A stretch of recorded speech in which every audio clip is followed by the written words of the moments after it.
Good morning, ladies. Happy Tuesday. I hope this message finds you well. It is Tuesday. Rise on up. Yesterday was the start of a brand new week. I am off I'm just completely out of whack. Let's just say that.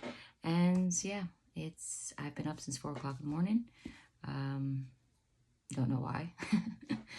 Didn't need to be, but a lot of going on. And I guess my brain just hasn't really completely shut off, but it is all good. Say some prayers. Today's gonna be a long day. I have to head into the office. We have meetings for executive leaders, so I have to get that set up this morning. But we've not finished Ezra. Ezra chapter 8, verse 24 is where we start, and we'll finish up chapter 9 and 10. And verse 24 of chapter 8 goes like this. And I separated 12 of the leaders of the priests, Sherebiah, Hashabiah, and 10 of their brethren with them, and weighed out to them the silver, the gold, and the articles, the offering for the house of our God, which the king and his counselors and his princes and all Israel who were present had offered. I weighed into their hands 650 talents of silver, silver articles weighing 100 talents, 100 talents of gold, 20 gold basins worth 1,000 drachmas, and 2 vessels of fine polished bronze, precious as gold. And I said to them, you are holy to the Lord. The articles are holy also, and the silver and the gold are a free will offering to the Lord God of your fathers. Watch and keep them until you weigh them before the leaders of the priests and the Levites and the heads of the fathers' houses of Israel in Jerusalem, in the chambers of the house of the Lord. So the priests and the Levites received the silver, the gold, and the articles by weight to bring them to Jerusalem to the house of our God. Verse 31, then we departed from the river of Ahava on the 12th day of the first month to go to Jerusalem. And the hand of our God was upon us, and he delivered us from the hand of the enemy and from the ambush along the road. So we came to Jerusalem and stayed there 3 days. Now on the 4th day, the silver and the gold and the articles were weighed in the house of our God by the hand of Meremoth, the son of Uriah the priest. And with him was Eleazar, the son of Phinehas. With them were the Levites, Jozabad, the son of Jeshua, and Noaddai, the son of Binu, with the number and weight of everything. And all the weight was written down at that time. Then the children of those who had been carried away captive, who had come from the captivity, offered burnt offerings to the God of Israel, 12 bulls for all Israel, 96 rams, 77 lambs, and 12 male goats as a sin offering. And this was a burnt offering to the Lord. In verse 36, and they delivered the king's orders to the king's satraps and the governors in the region beyond the river. So they gave support to the people and the house of God. We're in Ezra chapter 9, verse 1. We're going to be talking about intermarriage with pagans. Now when these things were done, the leaders came to me saying, the people of Israel and the priests and the Levites have not separated themselves from the people of the lands with respect to the abominations of the Canaanites, the Hittites, the Perizzites, the Jebusites, the Ammonites, the Moabites, the Egyptians, and the Amorites. For they have taken some of their daughters as wives for themselves and their sons, so that the holy seed is mixed with the people of those lands. Indeed, the hand of the leaders and rulers had been foremost in this trespass. So when I heard this thing, I tore my garment and my robe and plucked out some of the hair on my head and beard and sat down astonished. Verse 4, then everyone who trembled at the words of God of Israel assembled to me because of the transgression of those who had been carried away captive, and I sat astonished until the evening sacrifice. At the evening sacrifice, I arose from my fasting, and having torn my garment and my robe, I fell on my knees and spread out my hands to the Lord my God. And I said, O my God, I am too ashamed and humiliated to lift up my face to you, my God, for our iniquities have risen higher than our heads, and our guilt has grown up to the heavens. Since the days of our fathers to this day, we have been very guilty, and for our iniquities, we, our kings and our priests, have been delivered into the hand of the kings of the lands, to the sword, to captivity, to plunder, and to humiliation, as it is this day. And now for a little while, grace has been shown from the Lord our God to leave us a remnant to escape, and to give us a peg in his holy place, that our God may enlighten our eyes and give us a measure of revival in our bondage. For we were slaves, yet our God did not forsake us in our bondage, but he extended mercy to us in the sight of the kings of Persia, to revive us, to repair the house of our God, to rebuild its ruins, and to give us a wall in Judah and Jerusalem. Verse 10, and now, O our God, what shall we say after this? For we have forsaken your commandments, which you have commanded by your servants the prophets, saying, the land which you are entering to possess is an unclean land, with the uncleanliness of the peoples of the lands, with their abominations which have filled it from one end to the other, with their iniquity. Now therefore do not give your daughters as wives for their sons, nor take their daughters to your sons, and never seek their peace or prosperity, that you may be strong and eat good of the land, and leave it as an inheritance to your children forever. And after all that has come upon us for our evil deeds and for our great guilt, since you, our God, have punished us less than our iniquities deserve, and have given us such deliverance as this, should we again break your commandments and join in marriage with the people committing these abominations? Would you not be angry with us until you have consumed us, that there would be no remnant or survivor? Verse 15, O Lord God of Israel, you are righteous, for we are left as a remnant, as it is this day. Here we are before you, in our guilt, though no one can stand before you because of this. And now we are on chapter 10, verse 1. Now while Ezra was praying, and while he was confessing, weeping, and bowing down before the house of God, a very large assembly of men, women, and children gathered to him from Israel, for the people wept very bitterly. And Shechaniah, the son of Jehiel, one of the sons of Elam, spoke up and said to Ezra, we have trespassed against our God, and have taken pagan wives from the peoples of the land. Yet now there is hope in Israel in spite of this.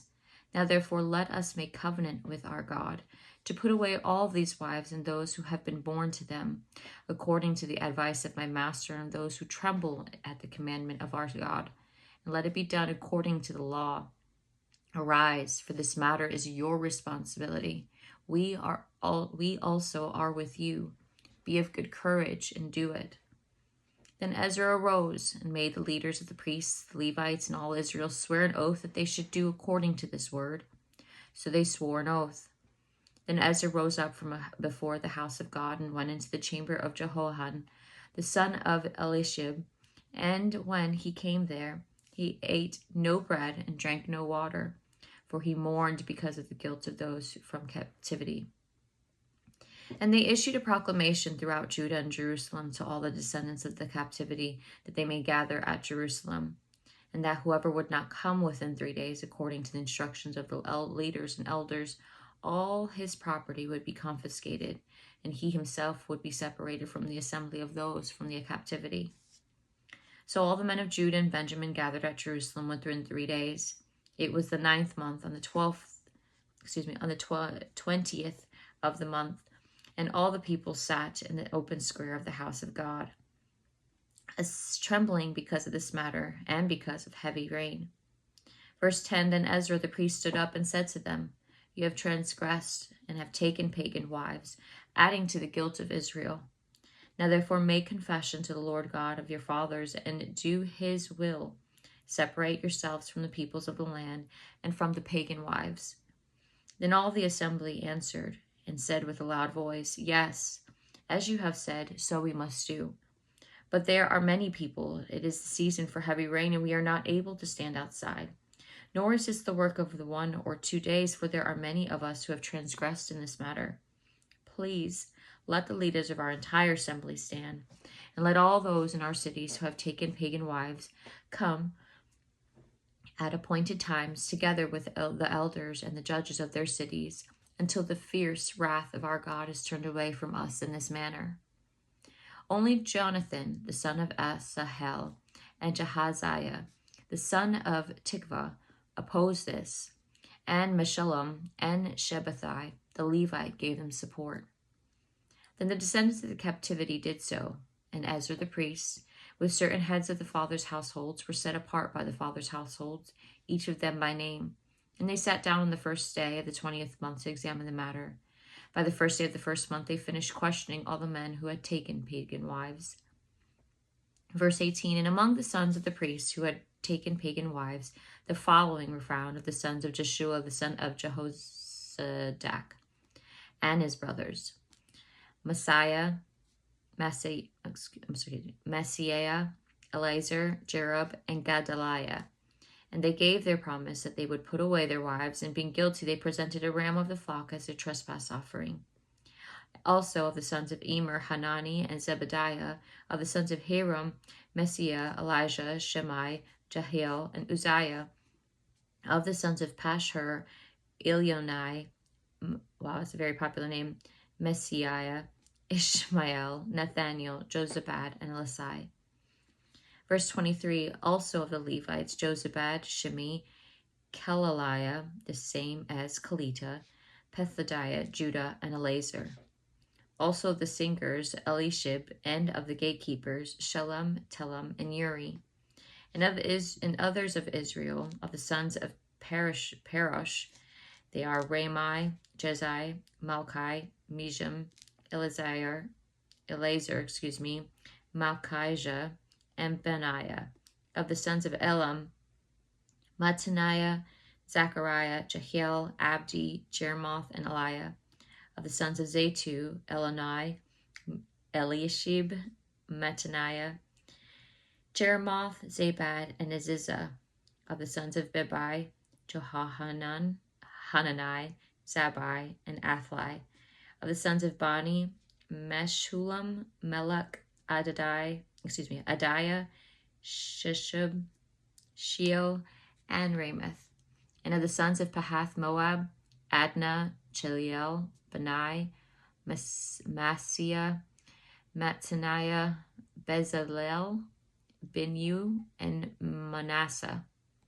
Of the sons of Haram, Eliezer, Ishijah, Malchijah, Shemaiah, Shimeon, Benjamin, Milach, and Shemariah.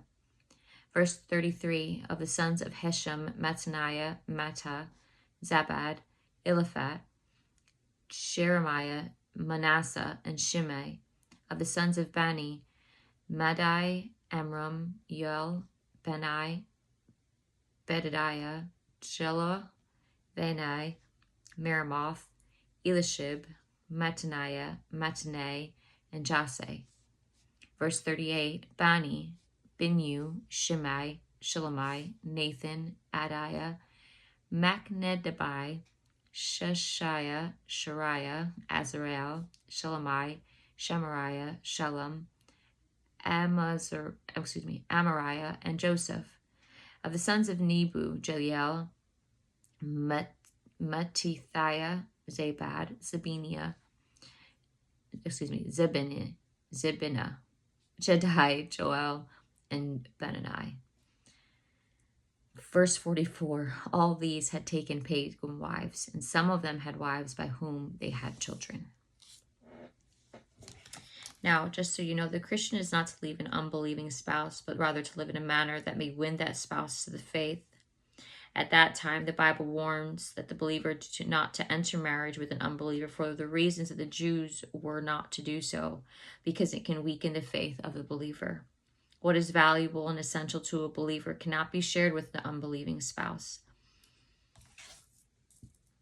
And that's what it referenced to at the back, at the end. So we will be starting Nehemiah tomorrow, because that is all for Ezra. I know it took a little longer than expected.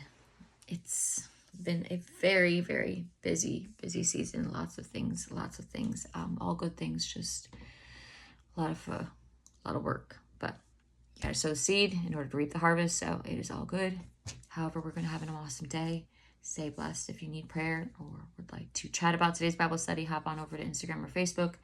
I check my messages daily, as well as 95% of the time post. So have a blessed day, and talk to you soon.